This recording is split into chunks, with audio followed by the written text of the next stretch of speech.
So we've had the new BRZ for about a week now, and so far I've put a little over 500 miles on this thing. And this car is amazing. I absolutely love it, but there are a few complaints that I have about this car. Now today, I figured it'd be kind of fun to share a little update video with you guys. 500 miles in, only 500 miles in, how I feel about the car, my complaints, what I like about it. That way, in case you guys are thinking about buying this car, you guys have a little bit more information and some perspective and clarity on if you want to buy it or not. Now, 500 miles is not a lot, but I think that it'd be fun to see what I like and dislike 500 miles in, and then do the same thing again 5,000 miles in. Like I said, I've only had this thing for about a week or so. So far, I absolutely love this thing. Now, I want to make this very clear. I have a super biased opinion. I absolutely love the BRZ. I'm a huge BRZ fanboy. I think Subaru knocked it out of the park with the Gen 1 and with the Gen 2. So just keep that in mind. First, let's talk about the styling of this car. So I think personally, Subaru killed it. Originally, I wasn't the biggest fan of the front end. Now still, I do like the 86 front end much better than the BRZs. I think the BRZs is just a little too bubbly and it's not aggressive enough. This thing could definitely use a front lip. Through pictures and videos, I never liked the front end, but now seeing it in person,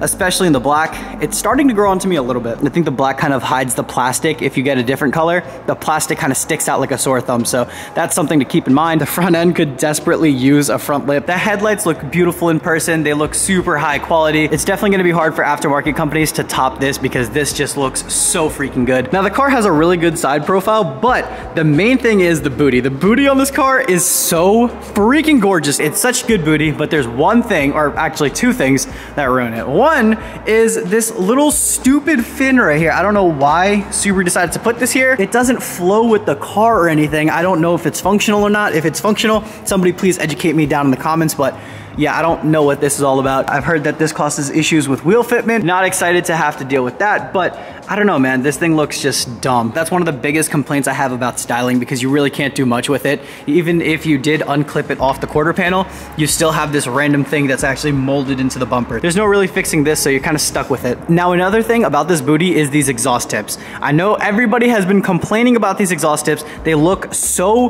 bunk. I don't know why they sit so far into the bumper. There's economy cars out there that have more aggressive exhaust tips than this. I don't understand what Subaru was thinking. They kind of missed the mark with that one, but that's easily fixable once you throw an aftermarket exhaust in, which most people will end up doing, but it just doesn't make any sense to me why they would make the exhaust tips like that. When you look at it from right here, there's two cutouts in the diffuser for the exhaust tips, but you can barely see it. I just don't understand what Subaru was thinking. That's one thing that really, really bothers me. Again, it's easily fixable. You just throw on an aftermarket exhaust, which we are going to do, but if you're somebody that wants to stick with the stock exhaust, just keep that in mind. It looks really dumb. And not only does it look dumb, but it also just sounds so bad.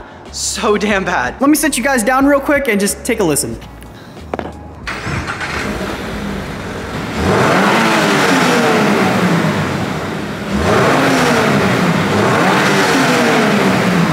Now keep in mind, that was inside of a parking garage. That's so quiet.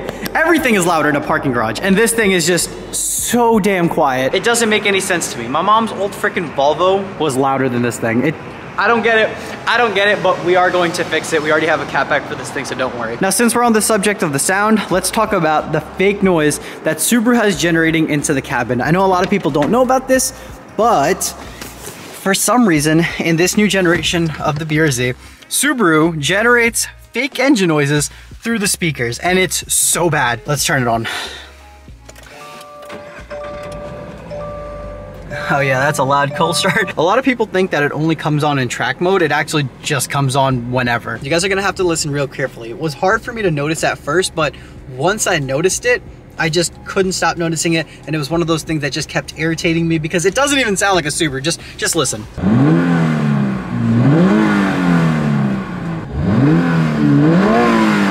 The car is not that loud. You guys were right behind the car. You guys heard the exhaust. It is not that loud.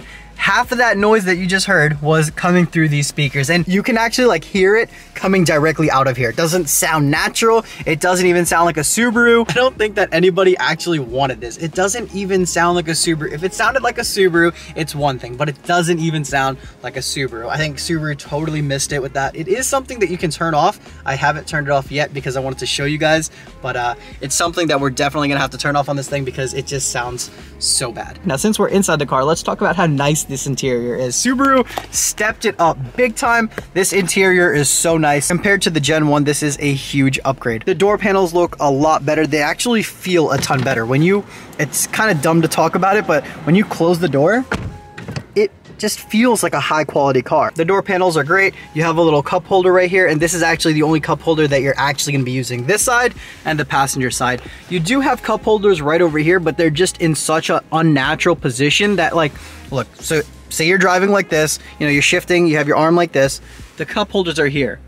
I don't understand how you're supposed to grab, let's say you have a water bottle right here, how are you supposed to grab it and just, you flip it upside, it just doesn't work. It's just so unnatural. I don't think that anybody's actually gonna use this to put their drinks in, so I just have like a little brush in here. I usually leave my phone in here. The cup holders on the door panels are your only friend. The Gen 2 interior is definitely an upgrade compared to the Gen 1. These seats are insanely comfy and they really hold you in. My only complaint with them is that they don't go low enough. I just wish that they went just a tad bit lower. This is already set to the lowest it can go, but I just need it just a little lower. Pretty much the entire seat is Alcantara now, and I'm actually curious to see how these hold up over age. Alcantara usually doesn't age too well, so they have Alcantara everywhere, on the door panel, on the seats, over here above the gauge cluster, so I wonder how it's gonna hold up in a few years. That might actually be a downfall, but we'll see in the future, I guess. You guys have the same exact steering wheel that we had in the 2017 Pluses. I do wish that they gave us a flat bottom just like they do in the WRXs. This looked just a little bit too basic. I really wish they changed it up a little bit, but